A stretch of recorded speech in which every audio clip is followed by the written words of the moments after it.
Hola, ¿qué tal? ¿Cómo están? Bienvenidos, bienvenidas. Buenas tardes. Gracias por acompañarnos en nuestra edición informativa a través de Telesur Noticias. Comenzamos con nuestros titulares. La cifra de fallecidos en Turquía como consecuencia del terremoto supera los 40.000, según un balance ofrecido por las autoridades, mientras en Siria siguen llegando la ayuda humanitaria para los damnificados por el sismo. La delegación diplomática de Rusia en la ONU solicita que se investiguen las acciones de sabotaje contra los gasoductos Nord Stream 1 y 2.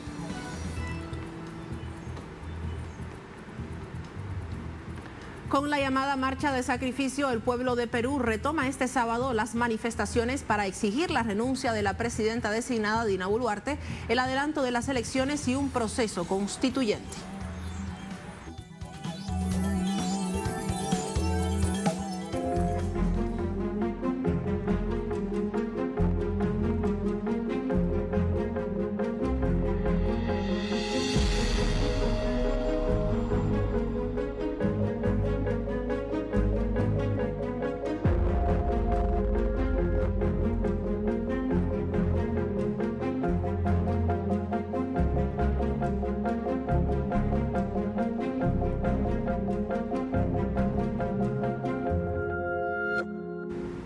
Ampliamos información y lo hacemos desde Turquía. Allí la cifra de fallecidos como consecuencia del terremoto del pasado 6 de febrero supera los 40.000, según el último balance ofrecido por las autoridades. El jefe de la Administración de Gestión de Desastres y Emergencias, Yunus Sezer, aseguró que las tareas de búsqueda y rescate llegarán a su fin a partir de la noche de este domingo. En tanto, señaló que de momento cerca de 13.000 personas continúan trabajando sin parar en la provincia de Hatay, con la esperanza de hallar posibles sobrevivientes hasta que concluyan las operaciones que ya llevan más de una semana. Por su parte, las autoridades del Ministerio de Salud detallaron que la cifra de fallecidos registrada hasta este momento se ubicó en los 40.642 fallecidos, mientras que el número de hospitalizados por el sismo se elevó a más de 12.000 y se dio el alta a otros 13.000.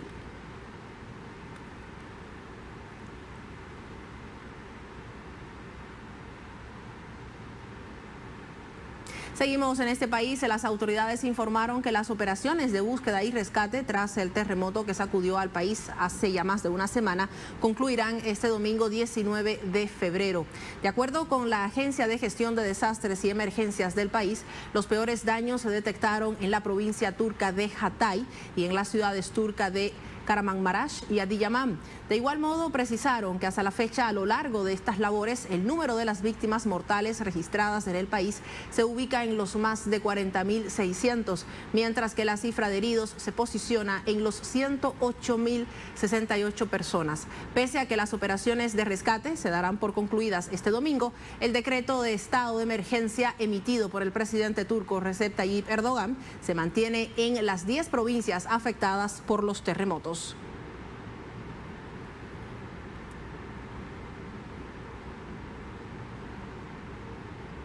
Y en este mismo país, al menos 3 personas fueron rescatadas con vida este sábado luego de 296 horas de haberse registrado los fuertes sismos que asolaron al país.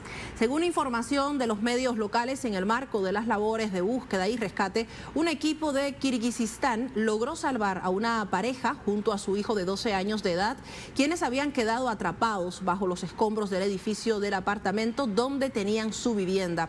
Poco después del rescate se informó que el niño había fallecido, mientras que los 2 adultos fueron hospitalizados con heridas de diverso grado. Los cuerpos de otros 2 niños también fueron hallados en el mismo lugar. De acuerdo con la información de los medios locales, estos últimos no son de nacionalidad turca y pese a que la misma no ha sido revelada, en base a sus nombres se podría apuntar a que son de Siria.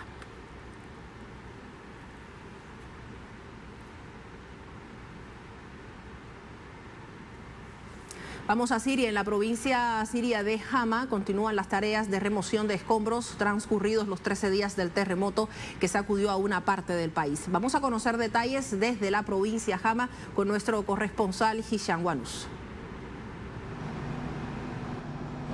Hola colegas, saludos amables televidentes. Estamos actualmente en la provincia de Hamá acompañando a la defensa civil de esta provincia que trabaja para trasladar los bienes de los edificios y las casas afectadas cerca de un edificio que fue colapsado. En esta provincia el terremoto causó daños a 7.150 viviendas, además de 265 escuelas y alrededor también decenas de instituciones públicas y privadas. Hay que destacar que actualmente continúan los trabajos de remoción de los escombros para dar inicio a la operación del proceso de rehabilitación y reconstrucción. Y las familias damnificadas se encuentran actualmente en centros de acogida temporal donde reciben atención médica y asimismo reciben ayuda y asistencia humanitaria. Hay que destacar que siguen llegando a Siria a pesar del bloqueo estadounidense los aviones de ayuda humanitaria de más de 25 países árabes y extranjeros y suman hasta el momento más de 151 aviones que llegaron a Siria en momento y que continúan las caravanas terrestres de ayuda humanitaria del Líbano e Irak. Así hay que destacar también que la sociedad civil sigue con las iniciativas que desarrolla sobre el terreno en una forma de solidaridad con los damnificados, cuestión que ha realmente ha ayudado a atenuar el sufrimiento de las familias damnificadas en un grado excelente. Esta es toda la información que tenemos por ahora, volveremos con más. Gracias a nuestro corresponsal por este informe. Vamos a continuar con más información. El ejército de Rusia entregó más de 2 toneladas de medicamentos precisamente a Siria para ayudar a los hospitales de Alepo para atender a los heridos tras el terremoto. El ministro de Defensa de Rusia, Sergei Shoigu, señaló que la ayuda incluye antisépticos y desinfectantes, medicamentos hormonales, equipos de transfusión de sangre, antibióticos y analgésicos. Agregó que la asistencia fue recibida principalmente por el Hospital Militar Sirio y el Universitario Estatal. El funcionario reiteró además que Rusia también colabora con las tareas de remoción de escombros en territorio sirio.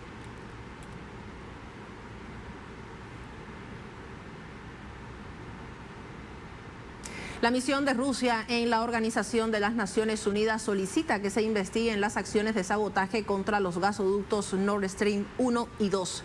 En tal sentido, la delegación diplomática rusa trabaja en una resolución para pedir que se instale una comisión internacional que realice las averiguaciones.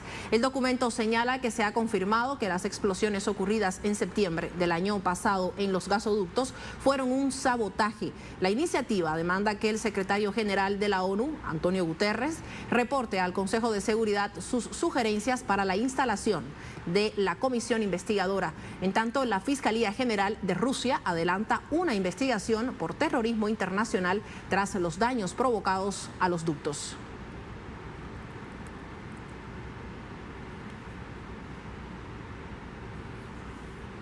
Y desde Alemania, el diplomático chino Wang Yi informó que su país asegura que está realizando esfuerzos para alcanzar la paz en Ucrania. El diplomático realizó la declaración durante su intervención en la Conferencia de Seguridad de Múnich. En la sesión, Wang Yi solicitó a los países europeos buscar con calma una solución al conflicto entre Moscú y Kiev. Además, aseguró que China presentará un documento con su posición sobre la solución política para esa situación bélica. El director de la Oficina de Asuntos Exteriores del Partido Comunista de China agregó que Beijing se opone a las guerras nucleares y a los ataques a instalaciones nucleares bajo el pretexto de evitar supuestas catástrofes. Al mismo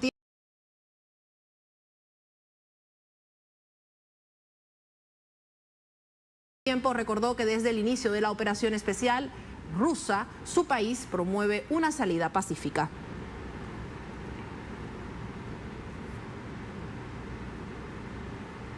También en Alemania, durante dicha conferencia de seguridad, los aliados de Ucrania llamaron a intensificar la ayuda a Kiev. Durante el desarrollo de la conferencia de Múnich, los aliados occidentales de Kiev llamaron a brindarle a Ucrania la ayuda que necesite en su conflicto contra Rusia. En este sentido, el director de la Organización del Tratado del Atlántico Norte, Jens Stoltenberg, pidió más apoyo militar para Kiev, afirmando que esa será la única vía de frenar los avances de Rusia y defender la la soberanía de Ucrania. Previamente, el mandatario de Francia, Emmanuel Macron, afirmó que se deben preparar para un conflicto a largo plazo. Moscú ha denunciado en múltiples ocasiones que Occidente promueve el conflicto entre Kiev y Moscú. Así que debemos darle a Ucrania lo que quieren, necesidad de ganar y prevalecer como una nación soberana e independiente en Europa. @Telesur TV es nuestro punto de encuentro a través de Twitter. Hacemos nuestra primera pausa, a la vuelta con más información acá en Telesur Noticias.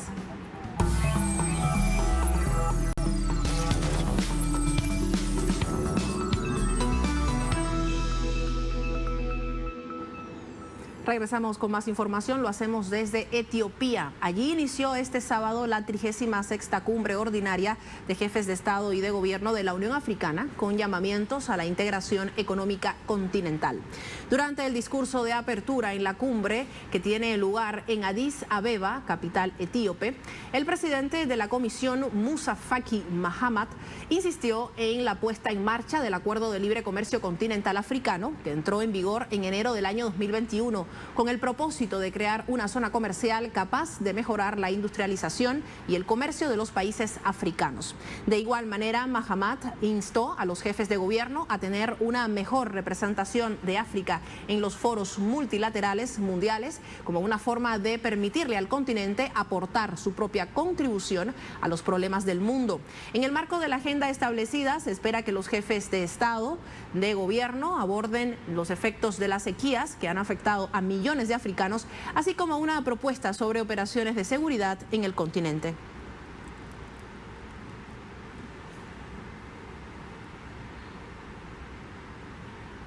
Por su parte, la Organización de las Naciones Unidas, ONU, anunció una asignación de $250 millones para ayudar a las personas más necesitadas en todo el mundo.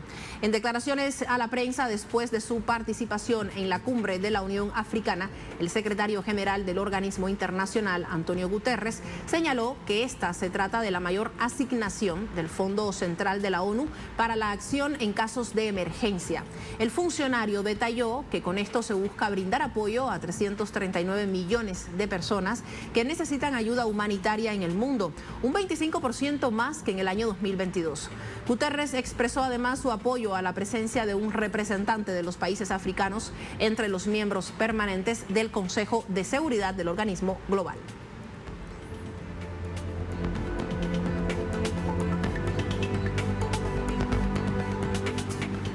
La misión de apoyo de las Naciones Unidas en Libia llamó a los dirigentes del país a priorizar los intereses nacionales para mejorar las condiciones socioeconómicas de la población que sufre como consecuencia del conflicto.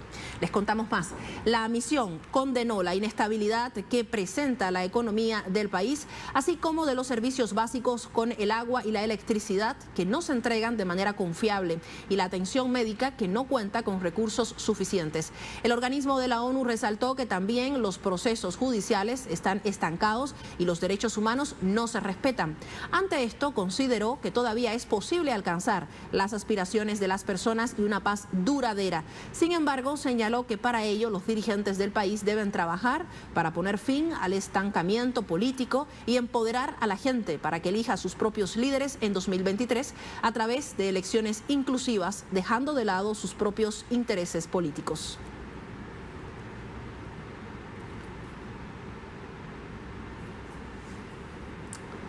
Vamos a Norteamérica. En Estados Unidos, los 5 policías acusados de asesinar al joven afrodescendiente Tyre Nichols se declararon inocentes ante un jurado en la ciudad de Memphis. Los agentes comparecieron ante un jurado tras ser imputados por los delitos de homicidio, lesiones corporales agravadas, secuestro agravado, falta profesional y abuso de autoridad. Los acusados se declararon inocentes pese a que los videos del arresto se hicieron públicos y fueron emitidos en los canales más importantes del país. Durante la audiencia, el juez James Jones pidió al público paciencia, al tiempo que programó la próxima audiencia de los acusados para el 1 de mayo de este año. Este caso de violencia recuerda el sucedido en mayo del año 2020, cuando un policía asesinó a George Floyd, ocasionando diversas manifestaciones contra el racismo y la violencia policial en el país.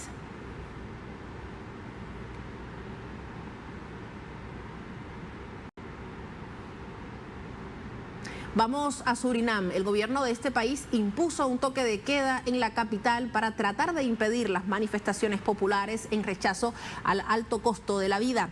La medida, que estuvo en vigor hasta las 6 de la mañana, hora local, se dio luego de que un grupo de manifestantes irrumpieran en la sede del Parlamento exigiendo la renuncia del presidente Chan Santoki y denunciando el encarecimiento del costo de la vida en el país. Estas manifestaciones fueron reprimidas por la policía, dejando un saldo preliminar de 2 heridos. Las mismas iniciaron tras la insistencia del gobierno de Santoki en recortar la inversión social como parte de un programa de reestructuración económica con el Fondo Monetario Internacional, que prevé reformas fiscales como la supresión de subsidios a la electricidad, el agua y la gasolina.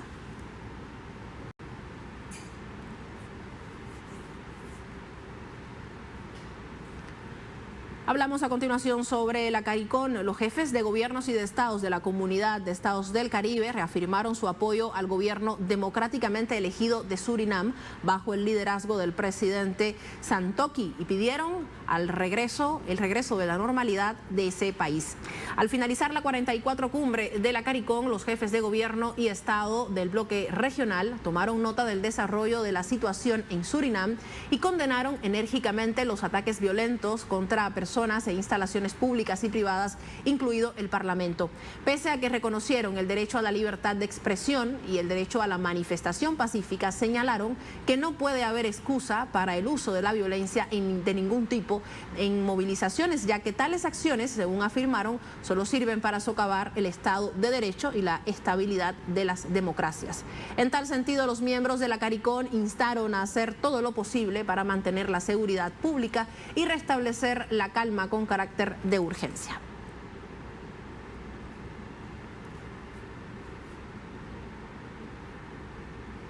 De igual manera, CARICOM llamó a reforzar el papel de liderazgo para abordar el deterioro de la situación en Haití, un tema importante para esta cumbre. Mediante un documento emitido y firmado por los jefes de gobierno de la organización, precisaron que se necesita lo antes posible una acción decisiva frente a la creciente inseguridad y su impacto generalizado en todas las facetas de la vida haitiana.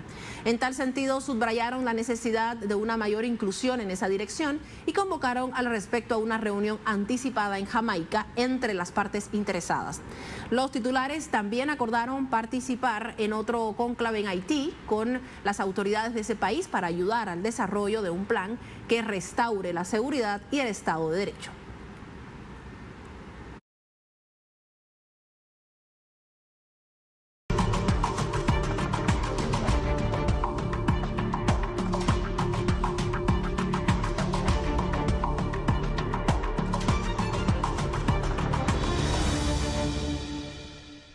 Ampliamos uno de nuestros titulares con la llamada marcha de sacrificio. El pueblo de Perú retoma este sábado las manifestaciones para exigir la renuncia de la presidenta designada, Dina Boluarte, el adelanto de las elecciones y un proceso constituyente. Tras una semana de tregua, diversas organizaciones sociales acordaron retomar las protestas este sábado 18 de febrero, para las cuales diversos colectivos ya han confirmado su participación. La marcha de sacrificio consistirá en recorrer 3 distritos de la región durante aproximadamente 4 horas.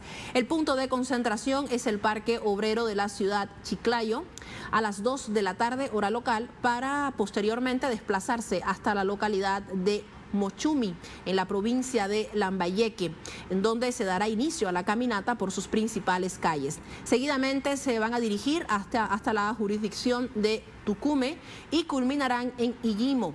El objetivo de esta marcha es descentralizar las medidas de lucha que se desarrollan en el norte del país.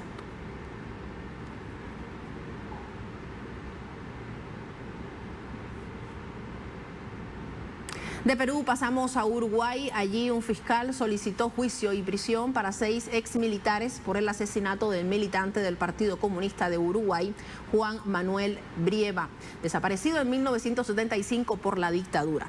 La solicitud fue emitida por el fiscal Ricardo Percivalle. La acusación pesa sobre los exmilitares Ernesto Avelino Ramas, Rutger Socia, Omar Raúl Lacasa, Rubeli Pereira y José Luis Parisi. Y según informaron los medios locales, los exmilitares están acusados de homicidio especialmente agravado en calidad de coautores por el secuestro, tortura y asesinato de Brieva.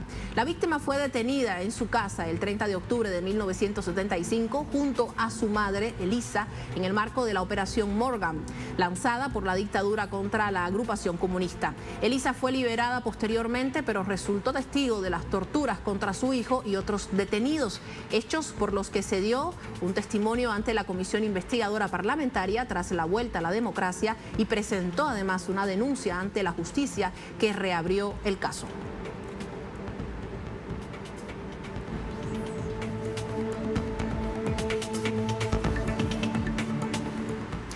Vamos a Uruguay, lo hacemos desde el ámbito económico. Este país informó que importará energía eléctrica desde Argentina para reducir los costos de generación incrementados por la persistente sequía. Según informaron los medios locales, se prevé que dicha importación se concrete desde este sábado 18 de febrero y que continúe hasta el próximo martes 21 del mismo mes. De acuerdo con la programación de la Administración del Mercado Eléctrico, la importación desde Argentina se despacharía después de la importación desde Brasil, iniciada desde principios de febrero debido a las afectaciones en la producción de las represas hidroeléctricas. Ante las escasas lluvias, las importaciones sirven para cubrir tramos puntuales de la demanda y disminuir los gastos por el encendido del parque térmico, con un ahorro estimado de aproximadamente $800.000 diario en la compra de gasoil.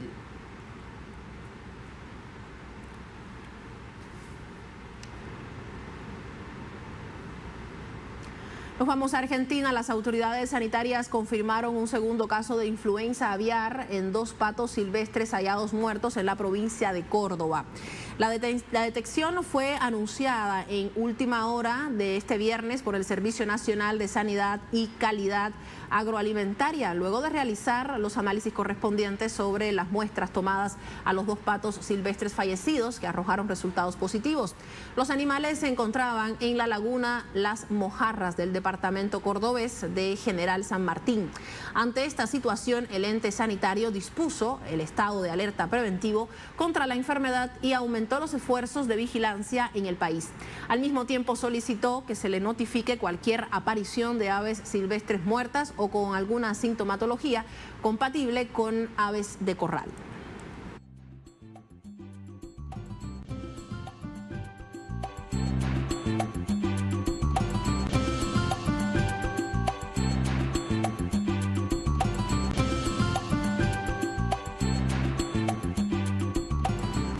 Y vamos con más información en el ámbito cultural, lo hacemos desde Brasil. Este pasado viernes pues comenzó el carnaval, la fiesta del carnaval en Río de Janeiro con el desfile de las escuelas de samba. Vamos a conocer los detalles con nuestro corresponsal André Vieira desde este país.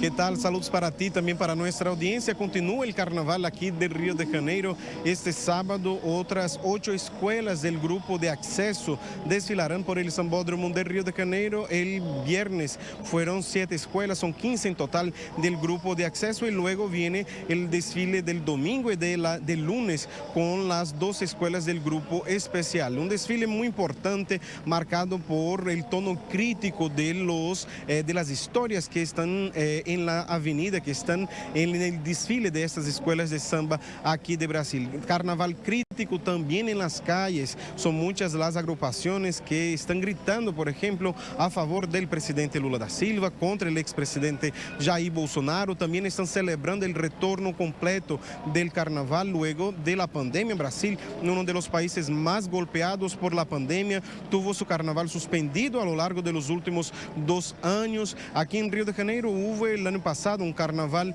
en abril de las escuelas de samba. También hubo un carnaval callejero sin el apoyo de la alcaldía, del poder público, así que este año marca el retorno completo de esta fiesta con diferentes agrupaciones. Según la alcaldía de Río de Janeiro, 250.000 turistas son esperados aquí para la ciudad de Río de Janeiro. También 240 agrupaciones de calle, que son los blocos de carnaval, desfilarán por las calles de Río de Janeiro. Aquí en el centro de Río de Janeiro, uno de los principales puntos de este desfile de los blocos de estas agrupaciones callejeras. Son más de 400 desfiles que están planificados hasta el miércoles aquí en esta ciudad. Un carnaval, como ya les comentaba, muy importante del retorno de esa fiesta y también para celebrar que Brasil vive un nuevo momento con un nuevo gobierno, como por ejemplo el caso de Lula da Silva, que retorna para su tercer mandato y recreó, por ejemplo, el Ministerio de Cultura. También las políticas públicas volvieron a la agenda del Estado brasileño, incluso las políticas públicas culturales. Así que los artistas celebran este carnaval, el retorno del carnaval y el retorno de un gobierno que tiene una política clara para la cultura brasileña. Adelante, compañeros. Gracias, André Vieira, por este reporte. A ustedes también las gracias por habernos acompañado. Soy Saraí Amorós Ramos. Por supuesto, estaremos en nuestra siguiente edición informativa actualizándonos de lo que sucede en el mundo, en América Latina y el Caribe. Hasta la próxima.